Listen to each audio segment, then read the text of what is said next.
Hey guys, welcome back to my channel. Today I'm super excited to be filming with a brand new product. I actually was getting ready to film just another trying new makeup, and I ordered this morning because it launched today, but then I got a PR package just like a few minutes ago and I didn't know I was getting this. So I dropped everything. We're gonna be doing a first impression and wear test on the brand new Makeup Forever HD Skin Foundation. It just became available this morning. I will have it linked down below, and I didn't know I was getting this in PR, but of course I'm excited to try this out. So I will link this foundation and any other information I have down below in my description box, as well as all the makeup that I'm wearing down below if you want to shop through those links. If you're new here, I hope you'll subscribe. I do a ton of makeup content, and if you enjoy these first impressions on brand new releases, give this video a thumbs up. It really helps my channel out, and I just appreciate you guys when you do that. And without further ado, let's get into it.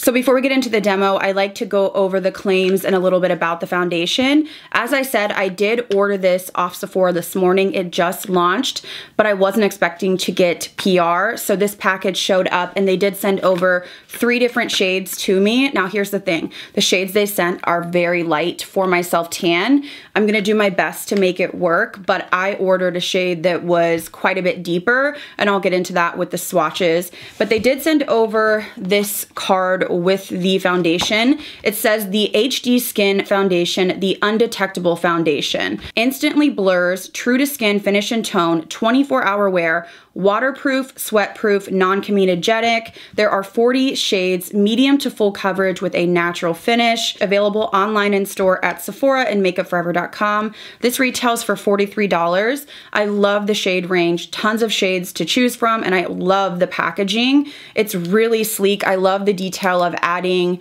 sort of a flesh-toned cap to the bottle. I just think it's really beautiful. It is a glass bottle, and you do get 1.01 ounces, so essentially an ounce, which is pretty standard for foundations. This foundation is also made in France, and it does have a 12-month shelf life. So it's saying a medium to full coverage, natural finish, long wearing, waterproof. Interestingly though, it says it's best for oily, combo, and normal skin. So it didn't say dry skin on there, which I found a little bit interesting. I personally am combo skin, so I'm hoping that I'll really love this. So as I mentioned before, they did send me very light shades, and I am super fair, but I do self-tan. So I'm really hoping that I can make the darkest shade they sent me work. The first shade they sent me was 1Y04. This is warm alabaster, and this is for fair skin tones with yellow undertones. So I mean fair. I am fair on my face, but I do self-tan. So when I got this, I was like, oh my gosh. I ordered the shade nude when I ordered it from Sephora today, just because I usually match to my self-tan, which I think that was like a light medium or a medium color. So this is fair with yellow undertones. The next shade they sent me was 1N06 Porcelain. This is fair skin tones with neutral undertones. Now this does have a pump, so I'm just gonna pump this out. So here is 1N06, but again, both of these are in the fair range. And then the darkest option they sent me was 1Y08. This is warm porcelain for fair to light skin tones with a yellow undertone. So this one right here is 1Y08. So I do believe they do oxidize a little bit,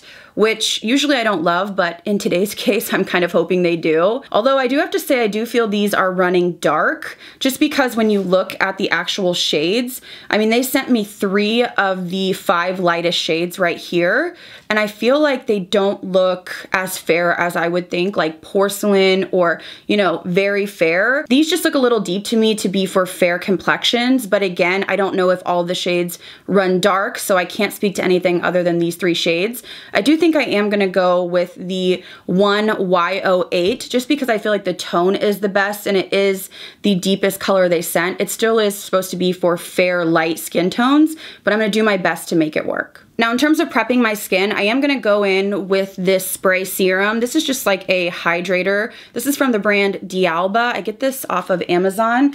I really like to focus this on my forehead area. I am really dry up there, hence combo skin. So I tend to get really dry on my forehead, and then I get oily in my T-zone. So this is kind of just like a nice added hydration. And then for my T-zone, I always love using a pore smoothing primer. So I'm gonna go in with the Hourglass Vanish Airbrush Primer. I've just been really enjoying this. So I'm just gonna take this right here in the center of my face just to blur out any pores. So I went ahead and pumped out 3 pumps right here. You can see that it's not very runny. It definitely does move, but it's more of a thicker consistency. I'm gonna be using a sponge on one side and a brush on the other. So I'm gonna start off with this IT Cosmetics brush. Whoo, this looks light. So I do think that, or I'm hoping, just from what I saw before, that this oxidizes. And I do have some acne to cover up, so this will be the test. So I'm just blending this. I feel like I smell something very slight, but I saw in the description that it said it has less than 1% synthetic fragrance. So it's not chock full of fragrance. It must just be the actual ingredients. I ordered the shade Nude, but again, I wanted to get this review up, so hopefully we can still give our initial impression on this. So interestingly enough, I do feel like it's not dewy. It almost feels like it has, I don't want to say a matte, but that soft sort of matte touch feel to it. And I do think that the coverage, I was expecting maybe a little bit more coverage, only because it said medium to full. I would say it's like giving me on the lower end of medium with this brush, but it's looking pretty nice. Like it's smoothing, it's not enhancing anything. So I wanna go in with a beauty blender on the other side. So I used about half. Keep in mind I do have quite a bit of redness to cover. Okay, so I had to pump out another pump because the sponge definitely does soak up some of the product, which is typical. Okay, so this is 1 layer of the foundation. I want to say about 4 pumps. I will say the pumps are a little bit smaller on this than some other foundations, but again, I have redness and a lot to cover. For some reason, I feel like I actually got more coverage on the side with the Beauty Blender, but I did use more product. So I actually prefer the Beauty Blender side. It just looks a little more perfected. So I'm gonna take some more foundation and just kind of go over areas that I think need a little bit more coverage. But I do wanna test if I can build this, you know, to a full coverage. Okay, so here is the foundation built up. I would say you can probably get it to full coverage. You're just gonna have to use, you know, more pumps, 4 pumps, something like that, depending on how much you have to cover. Of course, I have more redness and stuff. This is interesting because it definitely feels tacky, like it feels like a foundation, but it has a little bit of that self-setting feel. Not quite as much as, let's say, the NARS Soft Matte or even the Lawless Conceal the Deal. Those have that sort of like, you probably don't need to set them if you don't want to. I set all of my foundations. Usually my pores and my texture looks really enhanced and shiny. This doesn't look like that. Now this claims to be a natural finish, and I do feel like it's almost a mix of a natural and a matte. I do see a little bit of a natural sort of glow, but it's definitely not dewy or, you know, really, really shiny like, let's say, the Charlotte Tilbury Beautiful Skin. So I wanna see how this applies with concealer. I'm gonna use my Kosas 01N Revealer just because this is a very light shade and I need something, you know, that's not darker than my foundation. So I'm just gonna apply the normal amount. And this shade is really light. I usually use this as my lid color just to clean up my brows. So I'm just gonna blend this out with my sponge. This is one of my favorite concealers just because it's very hydrating. If you need a hydrating concealer, the Kosas is a great option because it offers good coverage, but it also doesn't make your under eyes look really dry. So everything seems to be blending normally. So for my T-zone, I'm gonna use my Huda Beauty Pound Cake Powder. This is just my go-to. I wanna see how this sets the foundation. So I like to get quite a bit of powder and then just kind of press it in and pull it down.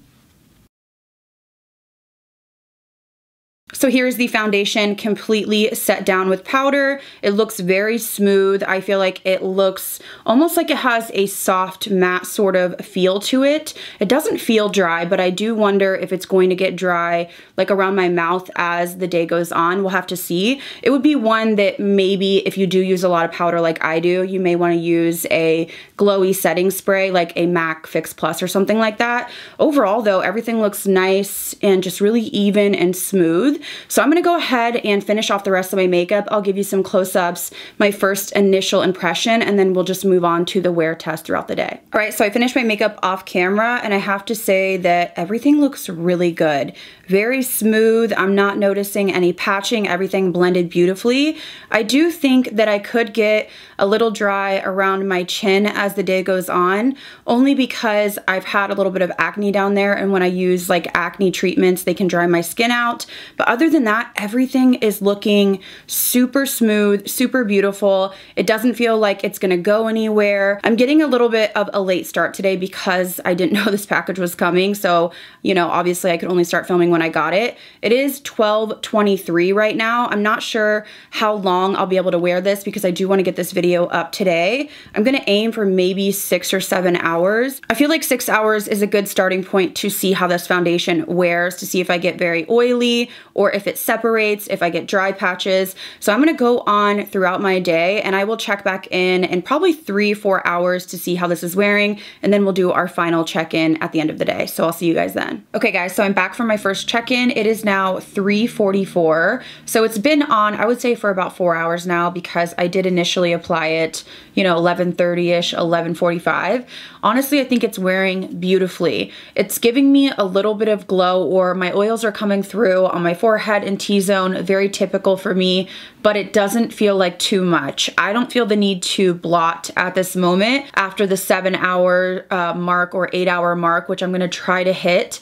I probably would blot if I wanted to keep this going, but overall I feel like the oils that are coming through look nice. They're not greasy. I tried the Charlotte Tilbury foundation recently and I was just so oily that I felt like my texture looked really rough. Of course, any glow is going to enhance, you know, pores texture, but I feel like this is manageable for me because I don't mind powdering my face every 4 or 5 hours. I just don't want to have to do it every hour or 2. I do have a dry spot down here that I did use medication on, so it is scabbed over, which it would happen with any foundation, but I feel like it covered it decently given, you know, how dry it is down here. I am noticing a small crease in my chin area. Again, it just looks a little bit dry, probably because I've been using treatments for acne, so it would happen with any foundation. So those are my first impression or initial thoughts after wearing this foundation for about 4 hours, but I will see you guys at my final check-in around the 7-8 hour mark. Okay, so I am back for my final check-in. It is now 7:24, so I've had this on for almost 8 hours.